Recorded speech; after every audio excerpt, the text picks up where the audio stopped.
Evangelho de Lucas capítulo 24. Comentários de Mário Persona, José Roberto Pezzinato e Lineu Binotti.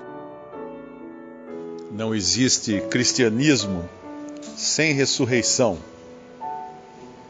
Qualquer religião que fale tudo de Jesus, que propague os seus ensinamentos, os seus milagres, todas as coisas que ele fez, que são importantes, e até a sua morte na cruz, mas não aceite ou deturpe a ressurreição, obviamente não é uma religião cristã. Pode até ter o nome de cristã, mas não é.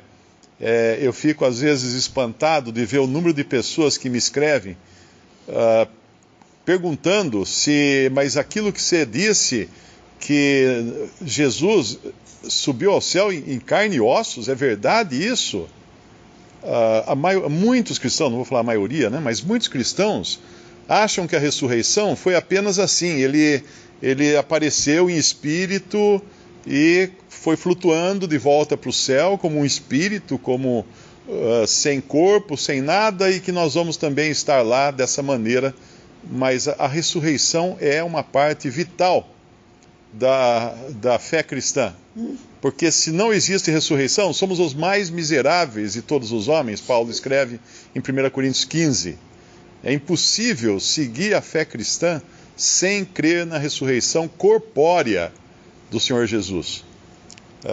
Tem uma pregação que o Alemão fez em Curitiba esses dias, está no YouTube, e uma pessoa me escreveu falando assim, mas ele diz ali que nós vamos ressuscitar no mesmo corpo, não é um novo corpo que nós vamos ter? Até nesse sentido também existe um engano muito grande das pessoas, achando que esse corpo aqui morre, vai para o pó, e Deus vai fabricar um novo corpo para os salvos poderem habitar no céu com Cristo. Não. Nós fomos criados corpo, alma e espírito, ou melhor dizendo, a Bíblia nunca fala corpo e alma e espírito. A Bíblia sempre começa pelo espírito. Espírito, alma e corpo. E só estaremos completos quando estivermos em espírito, alma e corpo na presença do Senhor. Obviamente, se nós morrermos antes do arrebatamento, antes da transformação desse corpo, em um novo, vamos dizer, uma nova forma desse corpo, nós estaremos com o Senhor em alma e espírito, em espírito e alma, mas aguardando a ressurreição dos santos, para também estarmos completos então. Essa é uma doutrina essencial do cristianismo. E, infelizmente, mesmo aqueles cristãos que professam a ressurreição não creem totalmente nela. É interessante ver isso daqui. Essas mulheres, elas não podiam untar o corpo de Jesus no túmulo no sábado. Por isso elas têm que esperar, elas prepararam na sexta-feira, no versículo do capítulo 23, versículo 53, e havendo-o tirado, envolveu-o num lençol, pô-lo num sepulcro escavado numa penha, onde ninguém ainda havia sido posto. Isso foi o que José de Arimateia e Nicodemos fizeram, provavelmente ajudados por outras pessoas. E as mulheres que tinham vindo com ele da Galiléia seguiram também e viram o sepulcro, e como foi posto o seu corpo. E voltando elas, prepararam especialistas e ungüentos para o seu corpo, obviamente, mas no sábado repousaram, conforme o mandamento. Eles estavam dentro da lei judaica, que não permitia trabalhar no sábado. Então elas não podiam ir ao túmulo no sábado para poder fazer aquela cerimônia de untar o corpo com ungüentos que elas tinham preparado com tanto cuidado na sexta-feira. Mas aí, no primeiro dia da semana, que é como começa essa nossa passagem, muito de madrugada, foram elas ao sepulcro, levando as especiarias que tinham preparado. E aqui entra uma coisa interessante. Cadê os discípulos? Cadê os homens, os varões nessa hora, né? Tem uma passagem eu acho que é aqui. É Provérbios 8, versículo 17, que diz assim: Eu amo aos que me amam, e aos que de madrugada me buscam, me acharão. Aos que de madrugada me buscam, me acharão. Acho que isso aqui é uma boa dica para a hora que nós devemos orar e buscar o Senhor na sua palavra. Elas vão de madrugada, muito cedo de madrugada, mas elas ainda não sabem da ressurreição. O Senhor avisou várias vezes os seus discípulos que ele iria morrer, ele iria ser entregue aos principais sacerdotes, ia ser morto e ia ressuscitar ao terceiro dia, mas elas não entenderam isso, nenhum deles entendeu essas coisas. Todos achavam que ele estava morto e que ele ia continuar morto, como os discípulos, os dois no caminho de Emaús, achavam também. Eu me lembro quando eu era criança, acho que como a maioria dos mais velhos aqui, eu era católico, fui criado no catolicismo, e se tinha uma coisa que me aterrorizava, era ir no templo católico, eu não me lembro se é no antigo ou no novo, aqui na cidade, que tem vários altares nas laterais do templo, com diferentes imagens de diferentes santos católicos, mas tinha um altar que tinha uma vitrine, eu não sei se era em Limeira ou em outra cidade que eu via isso, tinha uma vitrine, na Igreja Boa Morte, tinha uma vitrine com um Jesus deitado, né, com uma estátua de um Jesus deitado, morto. Aquilo para mim aterrorizava, porque eu era criança, eu via, por que está ali morto? O que está fazendo um morto aqui dentro? Não é? Não fazia muito sentido para mim aquele morto. E daí tinha uma procissão onde ia também, aquela estátua era carregada nas ruas. E uma mulher na frente com um lenço, era Verônica, acho que chamava, em prantos, ela gritava, ela chorava, ela fazia um escarcéu na rua, chorando pela morte de Jesus. E nada daquilo fazia sentido para mim.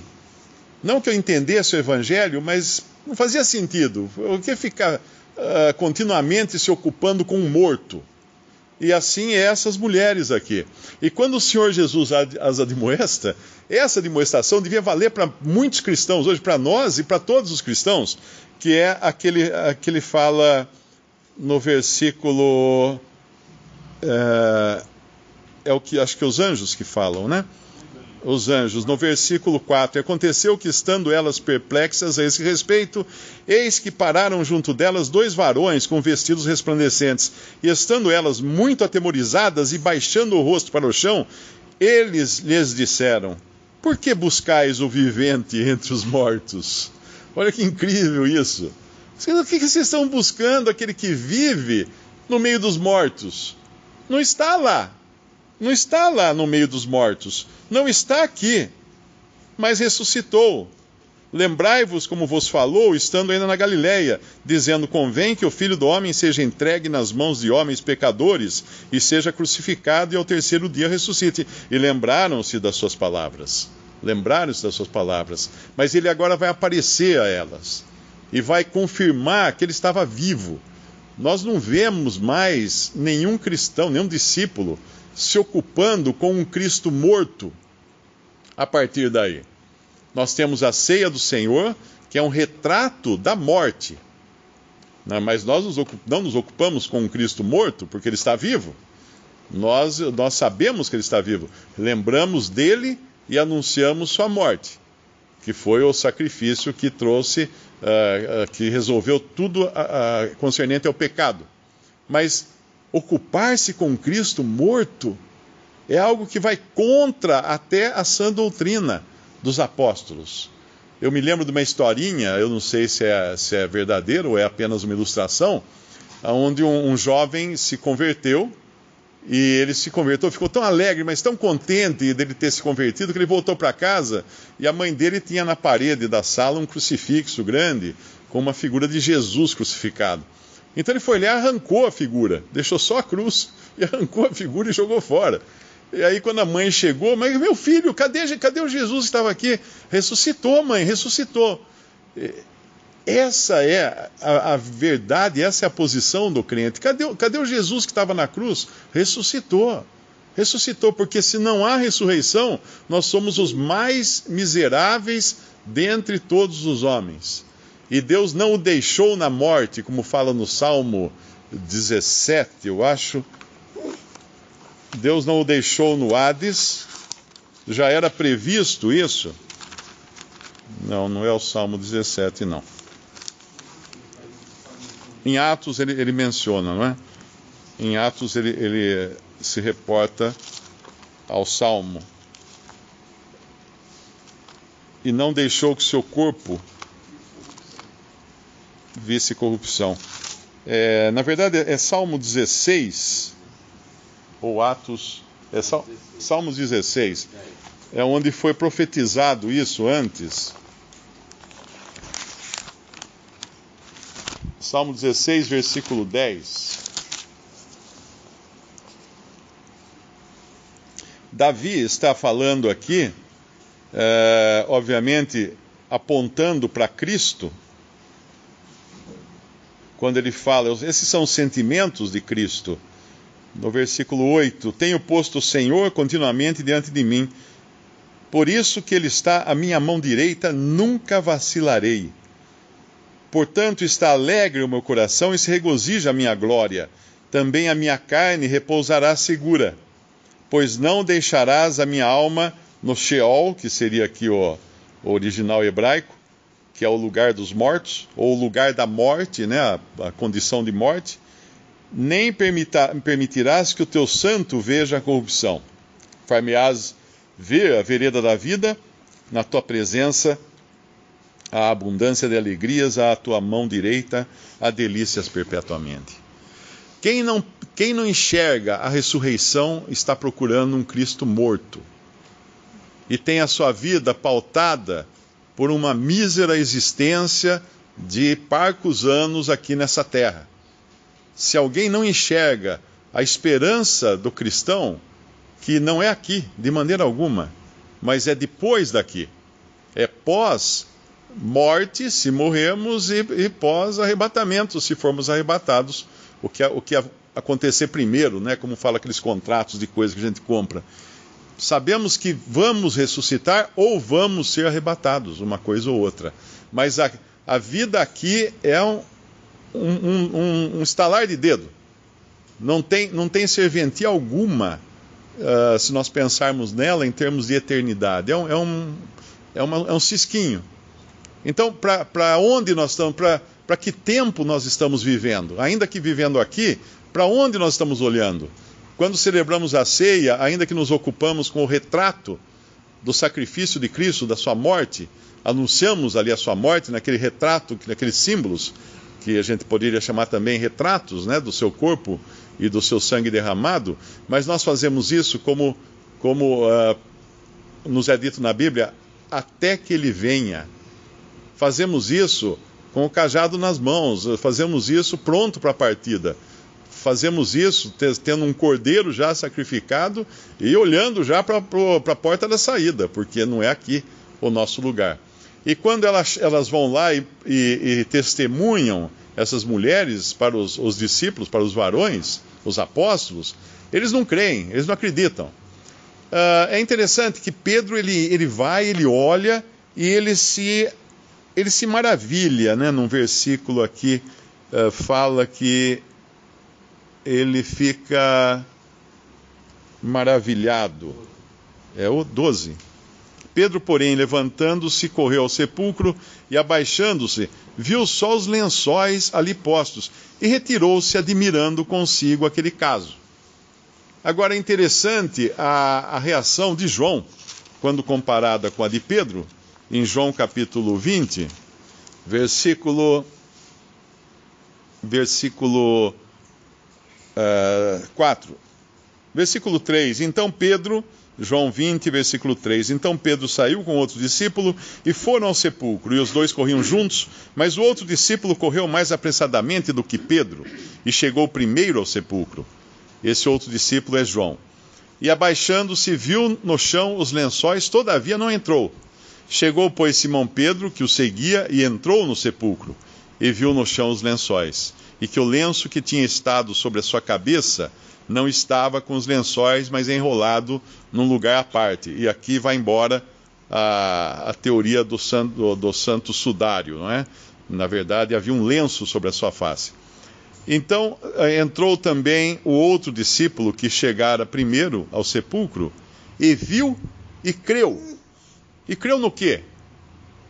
Ele viu um sepulcro vazio. No que ele creu? Ele não foi como Tomé, que precisava ver o Senhor ressuscitado. Ele creu naquilo que o Senhor havia dito e no que as mulheres, as irmãs, haviam dito aqui. Que elas tinham visto Jesus ressuscitado. Tinham visto. Ele creu. João creu em nada.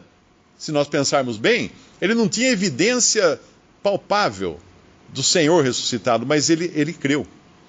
Ele creu. Assim como João creu naquele momento, depois ele iria ver o Senhor, ele iria ter um contato com o Senhor, nós sabemos disso, mas é a maneira como ele creu naquele momento. Eu não sei exatamente se ele creu nas palavras das mulheres, ou ele creu que Jesus tinha ressuscitado, porque estava vazio o túmulo. Nessa maneira nós cremos hoje em um túmulo vazio, ou seja, tendo como evidência um túmulo vazio e o testemunho dos apóstolos, e cremos no Senhor Jesus ressuscitado. E quando olhamos para ele, não mais o vemos pregado numa cruz. É um absurdo ter uma cruz em casa, um crucifixo, com uma imagem de Jesus, se nós cremos na ressurreição. Hoje nós cremos, de acordo com João, com Hebreus capítulo 2, versículo 9. Vemos, porém, na parede Jesus pregado numa cruz. É isso que diz aí? Não. Vemos, porém, coroado de glória e de honra, aquele Jesus que fora feito um pouco menor do que os anjos, por causa da paixão da morte, para que pela graça de Deus provasse a morte por todos. Isso nós o vemos agora e nos ocupamos com um Cristo ressuscitado, ascendido aos céus e glorificado. Essa é a ocupação do cristão. Não com uma estátua de um homem morto, não com um sudário, supostamente, de Jesus, não com qualquer outra coisa, qualquer outra figura que tente anular a ressurreição de Cristo. Não com um ressuscitado em forma etérea, em forma de um fantasma que possa poder aparecer para os discípulos. Não. Ele falou, veja, eu não sou espírito, eu não sou um fantasma, ele fala para os seus discípulos. Põe a mão aqui, me dá peixe para comer, me dá um favo de mel para comer. Não tinha nada a ver com um fantasma. Ele estava no seu corpo, porque o túmulo estava vazio, não foi criado um novo corpo para Jesus. Se as pessoas recebessem um novo corpo na ressurreição, as mulheres, Pedro e João, teriam encontrado o seu corpo velho naquela sepultura, mas não tinha um corpo velho ali, largado ali. Não, era o corpo de Cristo, é o mesmo corpo que ele andou na terra, ressuscitado agora, glorioso, numa outra forma. Ele ia ainda ser glorificado, não é? Mas esse novo corpo, ou esse corpo renovado, já lhe dava condições de atravessar paredes quando ele entra na presença dos discípulos, e de aparecer num lugar e desaparecer de um lugar. Nós não sabemos como isso acontece, mas obviamente não era aquele corpo com limitações que o Senhor tinha na sua carne sem pecado, e que nós temos muito maiores nessa nossa carne pecaminosa. Romanos capítulo 10, vamos ler um versículo. Às vezes a gente lê somente a primeira parte. E o irmão mencionou a respeito de Paulo. Se nós lembrarmos de Levítico, ou mesmo Êxodo capítulo 23, versículo 16, vai falar dessa festa das primícias, das cegas, dos primeiros frutos. E Levítico 23, uma das festas que nós vemos logo após os pães asmos, era Páscoa, que fala da morte, pães asmos, e primícias, que fala da ressurreição. Em 1 Coríntios 15, como o irmão mencionou, Paulo está citando Cristo as primícias. Então, se depois dele haverá outros, né? Quando nós lemos aqui, normalmente nós lemos esse versículo e a gente lê só a primeira parte, mas olha que interessante, capítulo 10, Romanos, Paulo escrevendo aos irmãos em Roma. 9, a saber, 10:9.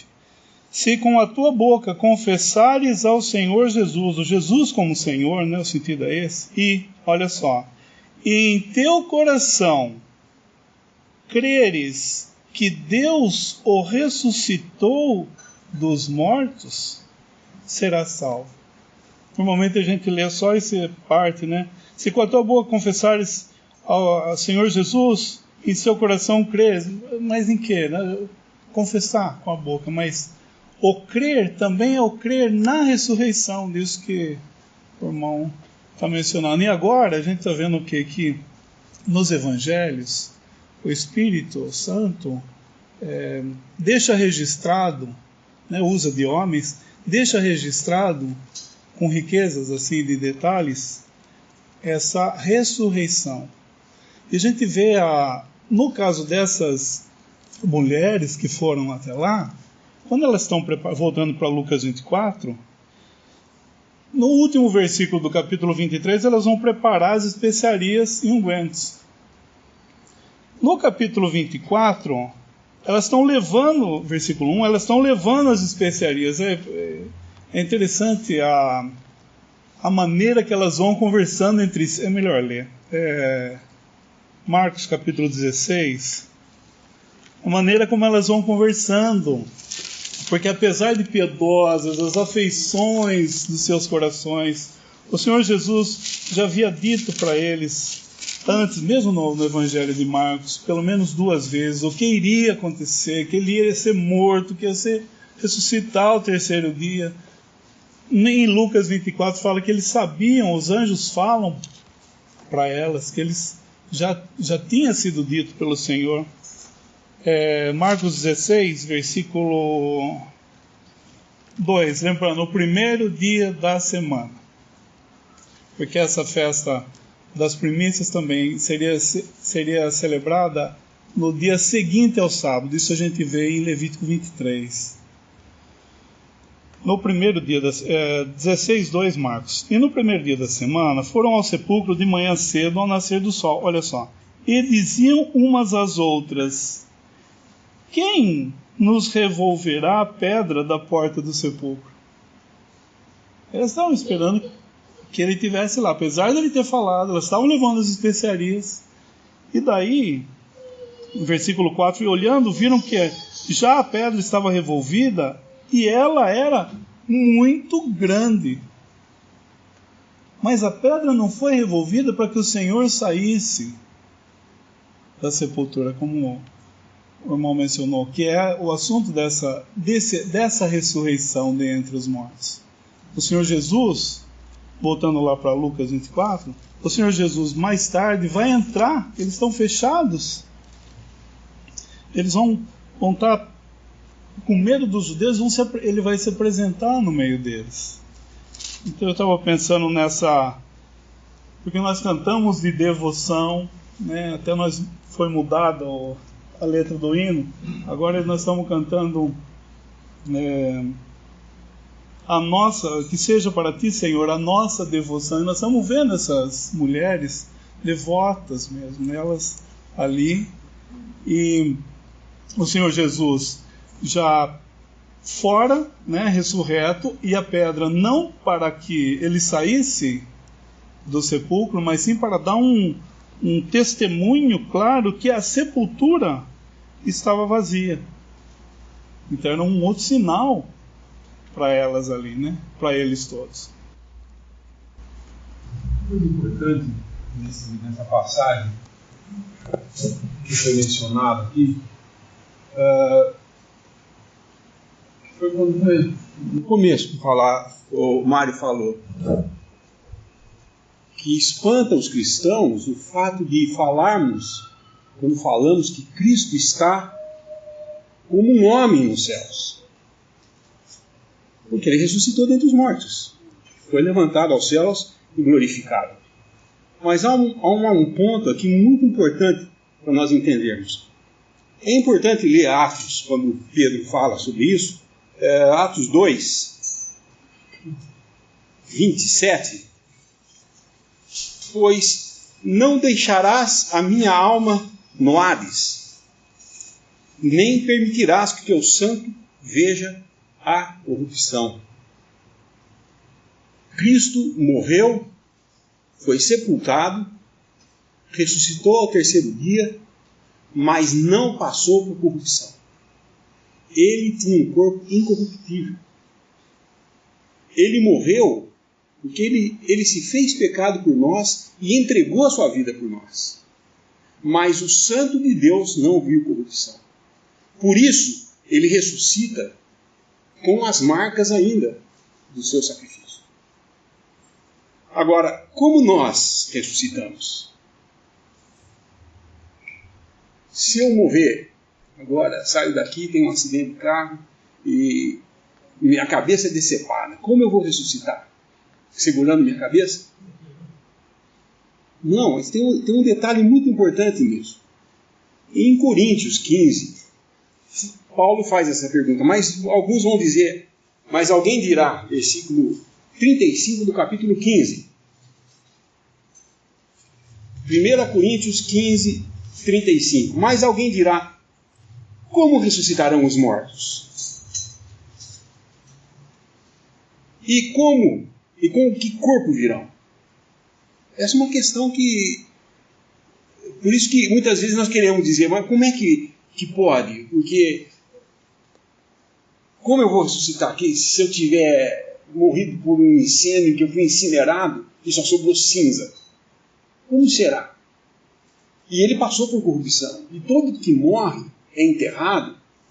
Depois de algum tempo você volta lá, o corpo já se desfez. O seu corpo entrou em corrupção. Como o caso de Lázaro. A sua irmã falou assim, Senhor, ele já fede. Já está lá em estado de putrefação. Porém, nós não teremos um corpo novo. Nós teremos um corpo transformado. Que é o que fala aqui em Coríntios. Não vamos ler. Depois eu gostaria que todo mundo lesse em casa esse capítulo 15 até o fim. Mas eu vou ler essa passagem aqui. Versículo 50 em diante. Do capítulo 15 de 1 Coríntios. E agora digo isso, irmãos, que carne e sangue não podem herdar o reino de Deus, nem a corrupção herda a incorrupção. Eis aqui vos digo um mistério. Na verdade, nem todos dormiremos, mas todos seremos transformados.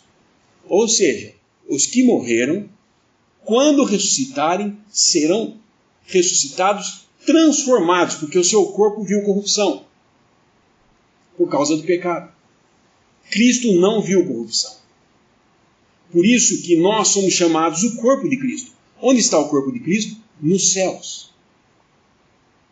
E na terra, onde está? Representado por seus que são salvos, que creem na sua ressurreição. Porém, nós ainda estamos sujeitos à corrupção, que o nosso corpo ainda é corruptível.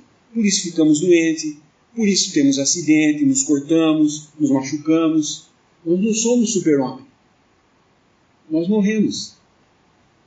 Porém, se eu morrer antes de Cristo vir, ou os que morrem antes de Cristo vir, no arrebatamento, os que estão mortos primeiro ressuscitarão e transformados juntamente com os que estão vivos e também serão transformados num corpo incorruptível, sem ter passado pela morte, mas um corpo que não vai mais morrer. E então, juntos, os mortos transformados e nós transformados, encontraremos com o Senhor nos ares, estaremos para sempre com Ele. Porém, temos que entender isso. Nós não temos um corpo incorruptível ainda. O Senhor Jesus nunca teve um corpo corruptível, porque Ele não tinha pecado. E o que Ele experimentou de pecado foi porque Ele se fez pecado por nós, voluntariamente se entregando a Deus em sacrifício por nós. Por isso, ele vai ser o único nos céus. E nós falamos já isso, as pessoas falam, mas por que isso, né? É por essa razão. Ele é o único nos céus que vai ter as marcas que levou da terra. Nós não teremos marca nenhuma que vamos levar da terra. Então, se esse acidente ocorrer comigo, eu vou ser transformado. É o mesmo corpo, mas transformado num corpo incorruptível. Porque aquilo que é corruptível se revestirá da incorruptibilidade. E aquilo que é mortal se revestirá de imortalidade. E Cristo Só morreu porque ele entregou o seu espírito, porque ele era imortal e incorruptível e não podia ser corrompido. O mal, por isso que ele podia tocar, andando aqui na terra, tocar num leproso e não se contaminar, porque ele era um homem perfeito e incorruptível. E nós seremos transformados assim. Então, quando alguém se assustar de falar que Cristo está hoje nos céus, não é para se assustar, não, porque o fato de ele estar nos céus é a nossa certeza de que nós seremos transformados à semelhança dele, para estarmos para sempre com ele. Outra confusão que se faz nesses versículos aqui, que nós estamos em Lucas 23, quando eu li em Atos que o seu corpo não permanecerá no Hades, e o irmão leu em Salmo 16 a respeito do Sheol. O Sheol no Antigo Testamento é a mesma coisa que o Hades no Novo Testamento. É o lugar, na realidade a gente não pode nem dizer que é um lugar, é o estado em que se encontra o espírito e a alma fora do corpo. O corpo vai ser enterrado numa sepultura, em alguns lugares é chamado de sepultura, confundem com o Hades ou o Sheol, e falam em alguns lugares que isso é o inferno. Existe inclusive uma denominação dita cristã que fala que Cristo desceu até o inferno depois que morreu. Durante o estado em que ele estava sepultado, ele foi até o inferno e pregou no inferno. Que o seu corpo foi até o inferno. Não foi. O Senhor Jesus não viu corrupção.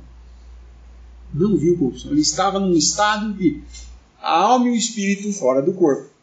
Quando ele é ressuscitado, é o Pai devolvendo a ele a vida por justiça, porque ele tinha feito justiça. E agora ele ressuscita dentre os mortos, e agora ele mostra o que é o corpo ressuscitado, que é o corpo que não verá mais a morte. Ele passou pela morte por nós, então nós não vamos ver mais a morte, porque ele passou por nós. E nós seremos ressuscitados porque ele foi ressuscitado, não porque nós somos alguma coisa. E encontraremos com ele revestidos de incorruptibilidade. Isso é a transformação dos nossos corpos. E estaremos para sempre com eles, não mais sujeitos a pecar, a cair, a discutir, a perder a paciência, a brigar com a mulher, nada disso. Nós estaremos na presença dele e nada disso vai ter importância para nós. Mas, se estamos bem ou não, nós estaremos com o Senhor, isso já basta para nós, ele vai ser tudo para nós. Isso é muito importante entender. Ele não passou por corrupção. Ele não se corrompeu e foi ressuscitado, daí tem que ser transformado num Cristo ressuscitado. Ele ressuscitou com o seu corpo com as marcas ainda, porque não foi por corrupção própria. Foi porque ele se fez pecado por nós e permitiu que fosse feito nele essas feridas, as feridas que ele ganhou na casa dos seus amigos.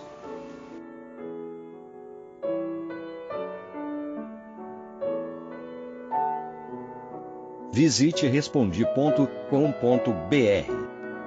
Visite também 3minutos.net.